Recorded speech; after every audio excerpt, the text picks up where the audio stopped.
Rather lads, welcome back to the channel. Welcome back to a brand new video. Arsenal have lost 2-1 to Fulham at the Craven Cottage in a game that means that Arsenal have taken 1 point off Fulham this campaign, home and away, and a game that actually symbolizes all the problems Arsenal are facing, from the dependency on Declan Rice, the dependency on William Saliba and Gabriel. We always said there will be a time when that defense crumbles. There will be a time when this defense doesn't do well. The last two games, the defense has been an absolute shambles, and the whole team has actually, performed a disaster class, two disaster classes back to back. But what is actually very surprising is that this team has taken now 4 points out of the last 15, just 11 points dropped, not just actually, 11 points dropped out of the last 15.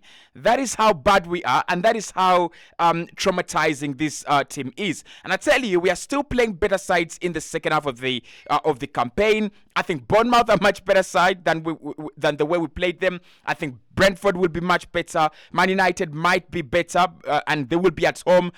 And these performances are not going to go away. So early enough, right in December, I think it's right for us to say we are no longer title contenders. We are here to compete for that place that we actually, need to finish in top 4 to get back to the Champions League. But I want your thoughts. I want your opinions. What's going wrong at Arsenal at the moment? I've seen a lot of Arsenal in crisis mode. Are we in a crisis? We will talk about that.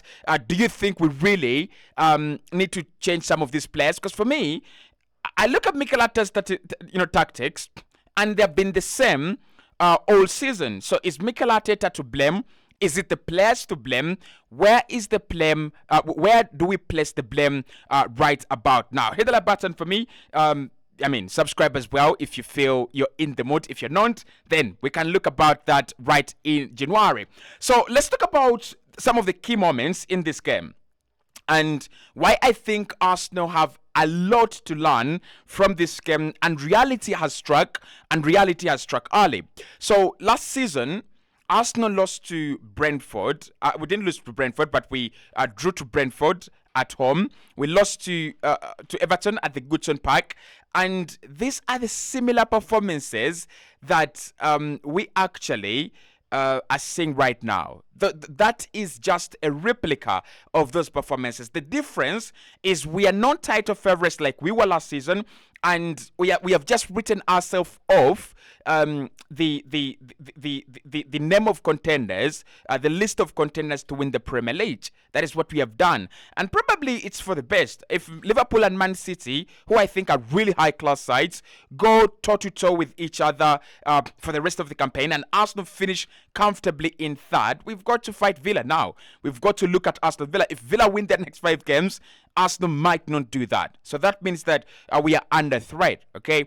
So for me, the key highlight of this game has been the way we attack and the way we maintain possession.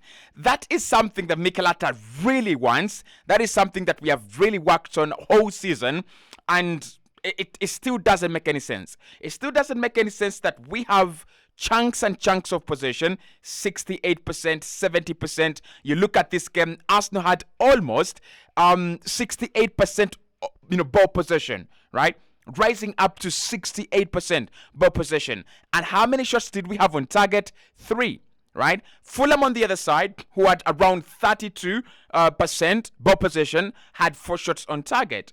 And that means that teams are more clinical than we are, and it means that we are wasting time. It means that our game, our game approach is wasting time. And even if you wake up in March, in April, it's gone. It's January, February, March, April, May. It's 5 months, right? The moment you lose the first 2 months trying to figure out where you are, what your squad looks like, and what your team is gonna be, you've lost the title. You wait again next season. It's what happened last season. We went in January, and we were not sure what the problem was. Do we sign Joao Felix? Do we sign Mikhailo Modric? Do we put in a lot of money? Do we actually, care about the finances? And that is where we dropped the title. And I think, for me, we have dropped the title a little bit earlier. I don't think January, as a window, fixes this mess. I don't think you sign 2-3 players in January and you're back on to compete with Liverpool. You're back on to compete with Manchester City. City know now that they're ahead of us with a game in hand. They win that game, they will be 3 points clear of Arsenal. They beat us at the Etihad, which they'll do. They'll be 6 points clear of Arsenal. That's enough. So if you don't want to, it's now about who do we want to lose the title to? Do we want to lose the title to Liverpool, which I would prefer, as compared to City? I just don't want to lose the title to City.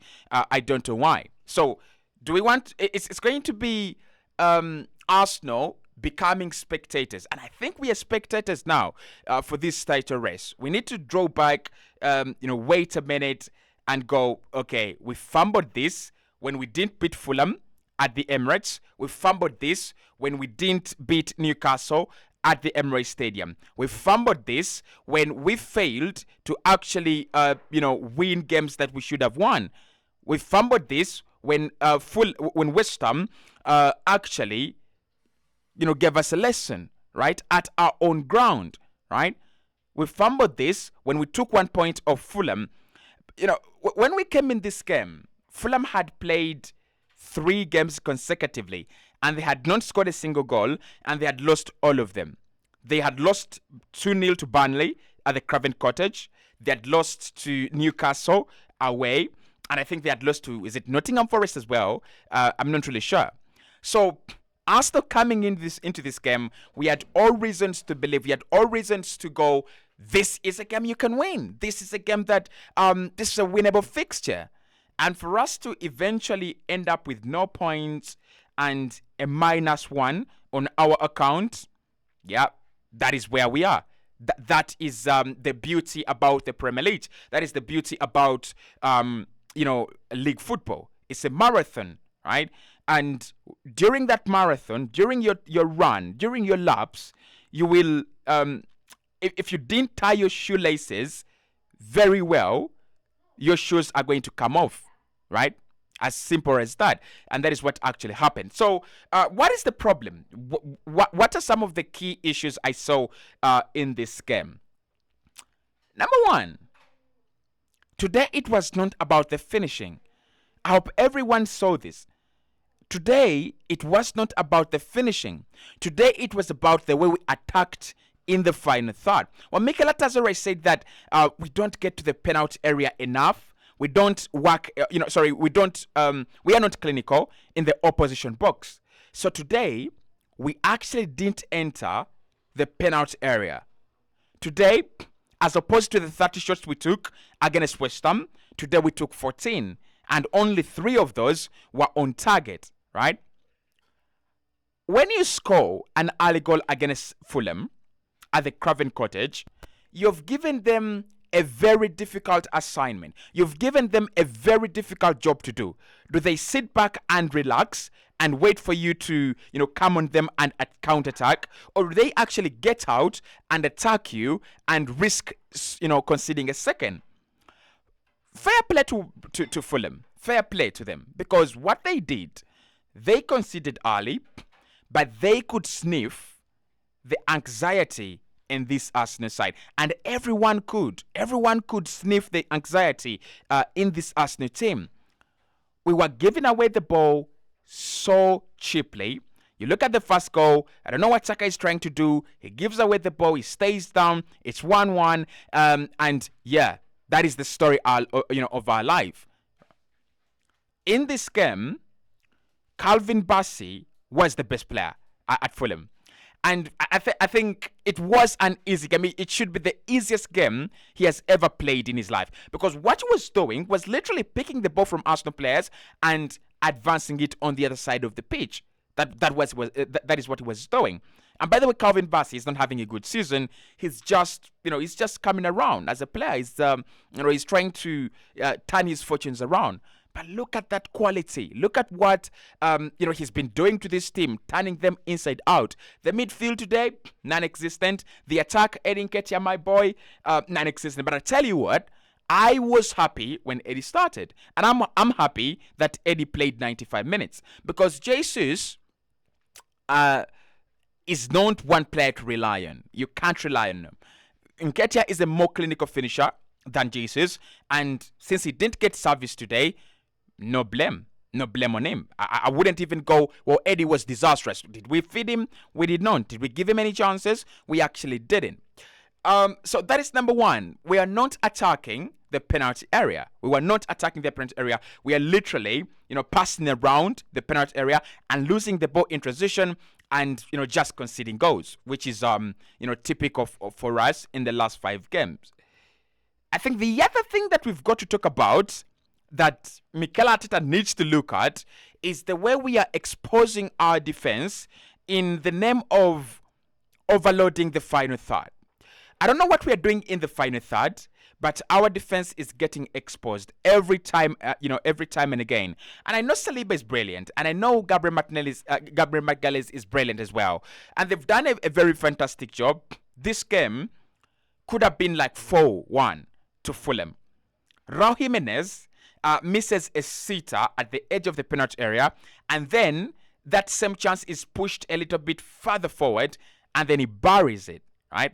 So what is happening is clubs are taking 1, 2, 3 touches, and they're already at our defense, right? They're taking 1, 2, 3 chances, 1, 2 touches, and they're already at a defense. So we are exposed at the back. Why? I'm not really sure. I don't know whether we are trying to attack so much, because we are not. So it's either our midfield is failing, or it's just a bad spell. It's just a bad run of games, right? And if it's just a bad run of games, we shall tell by the end of the season. We shall tell by the end of the season how many games we will have lost, how many games we will have drawn, and how many games we will have, we will have won. But at the moment, I think we just need to cut out the pressure, understand that we are no longer tied to contenders, play our good football, and focus on finishing top 2. Because I think either Liverpool or Man City will kind of slip up. Not to Arsenal, but to in their title race. So can we focus on top 3, top 2, right? If you can get 1 more point than Liverpool or City and finish second, that would actually be marvelous. Now, the ruthless bit about it, we've got to drop some of these players. And for me, that is the whole point of why we are losing games. We've got to drop some of these players. They are not good at the moment. I won't say they are not good enough, because I've personally seen the players, perform well last season, this season as well. So I'm not saying they're not good enough. I'm saying they're not currently good. The reason why Saka stays on the pitch, and Martinelli goes off, and Saka and Jesus goes off, and Kai Havertz goes off, and Zinchenko and Ben White goes off, is pretty not clear to me. It's either because Mikel thinks he is now a superstar, he's undroppable, he's you can't substitute him, and that means that every time there is a substitute to be made, you've got to look at the rest of the squad apart from Saka. But if you can drop your captain, if you can substitute Martin Odegaard in some games, I think Saka is also touchable. You've got to take him off, because he's killing him. It is actually killing him. He's not productive at the moment. He's costing the team. It's the same thing with Gabriel Martinelli. They've got to drop. I don't know who comes in, right? Because Saka, Trossard, Martinelli, and Jesus, they are really going through a rough time right now. So for me, this is a game where I would have expected to see Emile Smith-Rowe. It's a game where I would have expected to see maybe a Reece Nelson. It's a game where I would have expected to see changes. And I think he did try some changes. Eddie's starting, but it's not good enough. Yeah, it's not good enough. You've got to drop some of these players, and we've got to stand on our feet and say we are being ruthless. At the moment, ABCD is not playing very well, so we've got to put you on the bench until you come around. I did like what Eric Ten Hag did with Marcus Rashford. You've got to drop players that are not giving you impact. They're not that are not impactful. You've got to drop players that don't have that kind of useful impact right at the moment. If you're fighting for the title, the mentality must be top notch. The mentality must be ruthless. I don't think we have a top-notch mentality right from the team selection, the substitutions, and all that. And I don't think we have a ruthless mentality. I think it's still about Ram can't play, Saka can't be dropped, and all that kind of basic stuff. But are we better than last season? Obviously not. So do you expect us to win the title this season? I really expected Arsenal to go better than we did. But even if we win the next 10 games, I don't think we win the league. Even if we go 10 games unbeaten, just winning, I wouldn't think that Arsenal win the league. I think it will go to Liverpool because Man City have that kind of burnout. So it will go to Liverpool. And I really want it to go to Liverpool now because I don't think we will win it, right? So even if Liverpool draw tomorrow, they'll be in a much better place, right? They'll be in a much better place. So tomorrow, Monday, first, I'll be rooting for Liverpool to win because I want them to open up a point difference between them and Man City. I don't want Man City to win it back-to-back 4 times. It will be boring. So, I'm for Liverpool now, right? I'm for Liverpool for the title. And that's where I'm going to be. I think we will be top 4. I think we'll be better than the likes of Chelsea. I don't think they will catch us, right? But I think we're going to create a mini league, 3rd, 4th, 5th, around there. Where we'll have where we'll have Arsenal, we'll have Tottenham, we'll have Aston Villa, and any other side that will, pick up their socks. Definitely, not Manchester United. But I want your thoughts there on that game. I want your thoughts on the overall reflection on the season. I'll do the player ratings on the podcast. So if you care to watch the podcast, I will talk about each player's individual brilliance and each player's individual failures, and we see where we are getting it wrong and where we could actually improve it.